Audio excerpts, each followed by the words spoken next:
Hey everyone, I'm Yasmin Woodland and welcome back to my channel. For those of you who are already subscribed to me, I have been actually telling you all that I wanted to do some sort of a series on my channel just to test it out to see how it will go. The series that I want to incorporate here on my channel is actually a missing persons video. I want to incorporate a lot of missing persons cases here to shed light and bring awareness to a lot of crazy things that happens in this world, unfortunately, such as kidnappings, things like that, so we can just shed light to what exactly goes on behind the scenes that people don't really think about on a day-to-day basis. So I know that videos like this is super sensitive. I know that YouTube doesn't really like videos like this. A lot of videos are limited in regards to videos and stuff like that and monetization. So if you would like to show your support in regards to my channel, I will have my links to my Patreon and my PayPal listed in my description box below if you want to show your support to my channel. Without further ado, I want to go ahead and get started into this case. So if you can tell by the title of this video, I will be talking about this case that happened just a couple of years ago in regards to this beautiful 9-year-old little girl named Relisha Rudd. This case actually hit home to me because I'm located in Newport News, Virginia, and this entire missing persons report in regards to her happened in Washington, D.C., which is literally just 2 hours from where I live. So without further ado, let's hop into what exactly happened in this entire case and how the entire family literally failed this little girl. So Relisha Rudd was a beautiful 9-year-old little girl. She was born on October 29th of 2005, and she is from Washington, D.C. Now her mother is Shamika Young, and they all actually were pretty unfortunate. They actually lived in a homeless shelter on the 1900 block of Massachusetts Avenue. Now, along with Relisha, she lived with her other 3 brothers and her stepdad. Now, Relisha Rudd actually went missing on February 26th, 2014 in Washington, D.C. Now, a lot of family members and friends of Relisha and her closest loved ones, they always described her as being this young, little, vibrant girl who was just full of life, full of joy. She loved always hanging out after school. She loved being in the classroom, and she would actually spend extra time in the after-school children's playtime project where she would actually volunteer and she would actually get to do like extracurricular activities and play along with her friends. Now, she often volunteered at the after-school project because she had hated living in the homeless shelter, and she would even ask her teacher if she could stay late on some days just to avoid from going home to the homeless shelter. Now, she also referred to the shelter as the trap house. Now, if you all don't know what a trap house is, it's basically a bad place, and it's where a lot of illegal things take place, such as drug trafficking, drug making, distribution, illegal weapon sales, prostitution even. These trap houses are known just to be bad news. And where this homeless shelter was actually located in DC was a pretty bad area. It was a lot of drugs in the area, a lot of high prostitution in the area, and it was not any suitable environment for a child, or let alone just a person in general. So I can see why she did not like living in that homeless shelter. She was probably subjected to a lot of things that was not good for her. Now, CPS was already involved in Relisha Rudd's life since she was about 2 years old. Relisha would often show up to school with dirty clothes, unkept hair. She just looked completely just unkept, like no one really took care of her. No one washed her clothes, you know, did her hair, anything like that. Now, teachers there would often keep extra clothes, so when Relisha would actually get to school, they would actually try to clean her up and put like fresh clothes on her because they knew that she came from an unfortunate, you know, place and stuff to where her mother couldn't really care for her like that. Now, 2 to 3 weeks had actually gone by where Relisha was actually not showing up to class anymore. People grew wary. A lot of the staff, a lot of the teachers grew wary because she was not attending school. So they would constantly try to call the shelter, try to call her mother, try to get in contact with anybody to say, hey, why isn't Relisha in school? Now, the school actually said that they actually got phone calls from an unknown female that never really described who she was on the phone.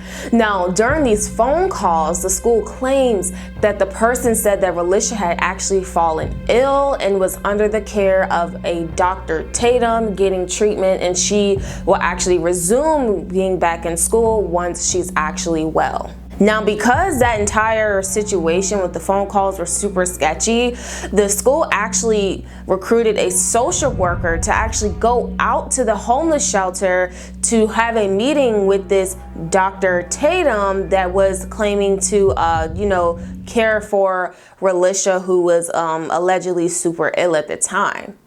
But that meeting never happened. When the social workers arrived at the shelter to talk to this Dr. Tatum or to speak to anyone in reference to Relisha Rudd's illnesses, no one ever showed up. Now, they actually went to like the main part of the homeless shelter. I'm assuming it's probably like the front desk or like the receptionist desk or where you check in at. And the social workers actually inquired about a Dr. Tatum. Now, this part literally sent chills down my spine when I heard that this Dr. Tatum was not a doctor, in fact. The homeless shelter said the only Tatum they know is a guy by the name of Khalil Tatum, and he's not a doctor, but he's actually a custodian at the shelter. All right, so if that isn't crazy enough, let's get into Khalil Tatum's background and who exactly this guy is and who is Dr. Tatum and if Dr. Tatum is even a real person. Khalil Tatum was a 51-year-old black man. He had a pretty long track record. He was arrested multiple times in DC and actually all over Virginia. Now, it was a lot of burglaries that he had actually been arrested for, amongst other crimes, and he also spent a lot of time in prison as well. Now, Khalil Tatum actually spent a lot of time with the children at the homeless shelter, especially Relisha Rudd. Now, a lot of people claim that he actually took a liking to Relisha as a kind of godfather type role. He would take her to the movies, he would give her money, he would buy her gifts and candy, he would take her to sleepovers. I mean, he would do so much for Relisha to where a lot of the parents felt comfortable, with their children hanging around him, including Relisha's mother actually said, I am super comfortable, with him hanging around her because that's like a kind of godfather relationship here. Now, Mr. Tatum was actually married as well. He had a wife, but I'll get onto that later on in this video because there is a major plot twist in regards to his wife. Now, back on to Relisha and her disappearance. Now, her mother stated that during the time of Relisha's disappearance, Relisha was actually staying at her grandmother's house. Now, shortly after Relisha had actually went missing, Khalil Tatum had actually went missing too. The homeless shelter could not get in contact with him. No one could get in contact with him. No one knew where he was. No one knew where Relisha was. No one knew where these two was, and a lot of people were growing concerned because they didn't know what exactly was going on. Now, they were last seen checking into a hotel, a Holiday Inn in fact. They were both seen on surveillance camera checking into a hotel, walking inside of the room, and to never be seen again. Now, there's other footage, but police won't release it since there is still an open investigation on this entire case. Again, this happened in 2014 and it's 2019 now, so I'm assuming that the police are just having a little bit of hope in regards to this case, so they won't release any other footage that the hotel has caught from that room or anything regarding if they left the room. No one knows. There's just a surveillance camera of catching both of them walking into the room, and that's all we have as the public. So It was actually found out later through police that Mr. Tatum had actually purchased 42-gallon trash bags a day after he had actually went missing. Now, this sounds super crazy. I mean, this is like literally really blatant here, but let's not jump the gun. Let's not, get too crazy. But I mean, for you to just purchase 42-gallon trash bags just like out of nowhere is definitely a little weird to me. Another key component of this story that I feel is super weird is that Relisha's mother, Shamika Young, actually accuses the grandmother of forging letters and creating fake phone calls to the school in regards to this Dr. Tatum. Now, her grandmother accuses her of calling the school and saying that Relisha is being cared by a Dr. Tatum. So they both were blaming each other, saying that one another was actually calling into the school under false pretenses, saying that Relisha was being treated because she was sick and she was being treated by Dr. Tatum. So no one really knows who was really telling the truth here. And then her grandmother is blaming her, like, you shouldn't even have had your daughter around this Mr. Tatum or around this Khalil Tatum. That's actually your fault, Shamika. So no one really knows who was even telling the truth in that entire phone call game that they were playing with the school. Now, what makes this case even more sketchy on top of all this other stuff, everyone,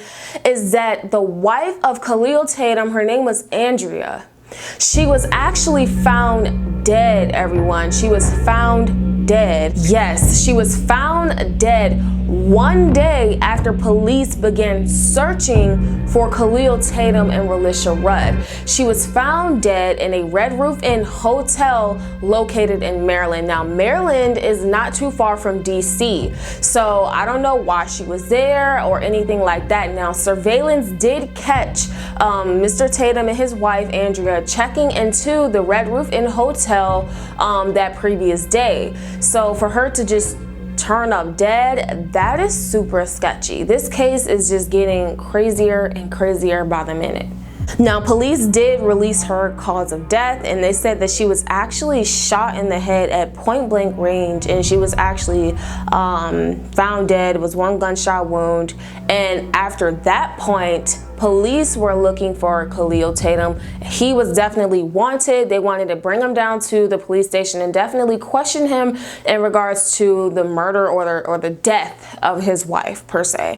Now, a close friend of Andrea, the wife of Mr. Tatum, a close friend actually spoke out. He actually thinks the reason that she was actually killed was because she, quote unquote, knew too much about the relationship of Mr. Tatum and Relisha Rudd. She knew too many details. She knew too much of what was going on in that entire situation, and she was pretty much silenced so that no one could go to her, or she couldn't be questioned about what was going on between this 51-year-old man and this little 9-year-old girl. So the friend claims that she was actually silenced by Mr. Tatum himself because he did not want her to go to the police or say anything. Now, this friend also said that he honestly truly believes that Relisha Rudd was actually taken for money and sold into child sex trafficking. That was just his theory. That has yet to be confirmed. No one, really knew anything at the time. So that is what he was actually claiming. Now, get this, everyone, okay? Hopefully you're following me here. 11 days after Andrea Tatum, which is the wife of Mr. Tatum, okay? 11 days after she was found dead, Khalil Tatum was found dead. Now, he was found dead inside of some sort of shed inside of a park in Washington, D.C. He had a gunshot wound to the head, and police ruled it as a suicide. They couldn't really think of anything else. They actually found that same gun on him. It was consistent with the same gun that was actually, or the bullet, if you will, that was found in the hotel room with his wife, the bullet casing. So they can just assume that that same murder weapon was actually used on his wife. And then 11 days later, he actually turned around and used that same gun and actually shot himself in the head in the park, and that is everything was just ruled as a suicide on the police in regards to Khalil Tatum. So I know you are probably all wondering, well, what the heck, like what happened with Relisha Rudd? Was there any leads? Was there any clues?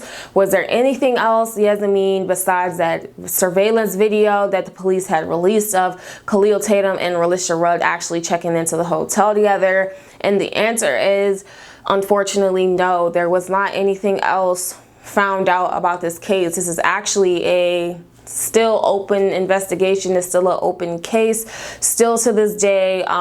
Her mother, Relisha's mother, did speak out, Shamika Young. She spoke out and said she does believe that something horrible happened to her daughter. She just doesn't know what. Even when people try to talk to her like, hey, do you think that maybe Khalil Tatum had something to do with it, she always just flat out denies it. Like, there's no way he had anything to do with it. He was her godfather. There's no way he would have brought harm to her. He was always good with the kids. I trusted him. I was comfortable around him. There's no way, there's no way, there's no way. So she is just completely just deaf when it comes to people just trying to give her a little bit of enlightenment, like, hey, do you think this could have happened? Do you think he could have done it? She just doesn't want to believe that he had anything to do with it. Now, here's my final thoughts in this entire tragic situation. I feel like the entire family failed this little girl, and it kind of pisses me off. She lived in a horrible area. She lived in a homeless shelter. She was unfortunate. She didn't go to school, and she wasn't clean. You know, her hair was unkept. She was dirty. Teachers would try to have, you know, clothes for her when she would get to school to wipe her down and, you know, just to have her look some sort of clean. Relisha would beg and plead to her teachers, can she stay a little bit longer in the after school program? Can I stay and play with my friends? Can I volunteer a little bit more? Because she didn't want to go home. She didn't want to go back to that shelter because it just was a bad environment for her. I feel like the mom and the grandmother in this case is super sketchy. I feel like they're hiding information. I know they went on the Steve Wilkos show. I know that the family had went on the Steve Wilkos show, the mom and the grandmother, just to see who's lying, who's telling the truth. And I know that Relisha's mother actually refused to take a polygraph test to see if she has any knowledge on what exactly happened to her little girl. So the situation is sad. It's crazy. The school spoke out and said that they're so sorry that they could not save Relisha. No one knows where she is. There is no whereabouts. There is no clues. And if it is some sort of clues, the police has yet to release that to the public since this is still an open case. So I don't even know why you have a 51-year-old man hanging around your daughter who is 9 years old. Why are they checking into a hotel together? Explain that to me. Why are they checking into a hotel together? You don't think that's weird? What is a 51-year-old man doing checking into a hotel with a 9-year-old girl? Especially that's not his daughter. That's not his kid. That's not, they don't have any relations there, like any relationship there. And even if you do have like some sort of relationship there, like that can still look weird depending on how close you are as a family. It just is, to me personally, is inappropriate. Why are you having your daughter walk around just with this random guy? I mean, he was a janitor at the shelter. They said he was good with the kids. He always hung out with the kids. But why is this 51-year-old man constantly surrounding himself with children? You don't think that's weird? I think as a mother, she definitely failed her child. And for you to not take a polygraph test just to prove that you have no knowledge of truly what happened to your little baby girl, but yet you get defensive and say, I'm not taking a test. There's no need for me to take a test. I believe Mr. Tatum didn't do anything. I'm looking at you like, you're a person of interest in my eyes. Did you sell her? I mean, the family did, a family member or a close friend of Andrea spoke out and said, well, I think she was actually sold for money. I think she was sold into children's sex trafficking, and maybe, who knows? No one truly knows this, but this is a definitely sketchy situation. There's even people who claim that Mr. Tatum didn't kill himself. People claim that he was actually killed because the gunshot wound was not consistent with the suicide, but police ruled it as a suicide. So, was he silenced? Did someone kill him off just so he couldn't say anything? Because maybe he was in cahoots with somebody for money? Who knows? The mother is sketchy. The grandmother, I don't know if she's super sketchy. I don't really know what's going on with her. She claims that it was Shamika. Shamika claims it was her. So in my eyes, they're all not safe. They're all sketchy to me. They all failed this beautiful, precious 9-year-old little girl. And I think it's super sad to just go to bed at night wondering in your mind, what the heck has happened to this girl? Where is she? Why has she not been found? So that is the story of Relisha Rudd, everyone. If you want to know more information about this case, I'll go ahead and link everything I know in the description box below so you all can go check it out for yourself. But what do you think about this situation involving Relisha Rudd? Some people say Relisha. I say Relisha Rudd. Wherever she is, I hope she can be found and I hope she's safe. That's really the story. So they all failed her in my eyes, and it's unfortunate and it's sad. And that Khalil Tatum guy is a coward to kill yourself off allegedly and take everything that you know to the grave. You're sick, and hopefully there's a special place in hell for you. I'm Yasmin Woodland, everyone. Thank you so much for tuning in. If you love cases like this, make sure that you, well, not love cases like this, but if you love the awareness that I bring on my channel in regards to cases like this, make sure you hit that like button and subscribe and tap the bell beside it to get notifications on whenever I upload. Thank you all so much. Have a beautiful day, and until next time.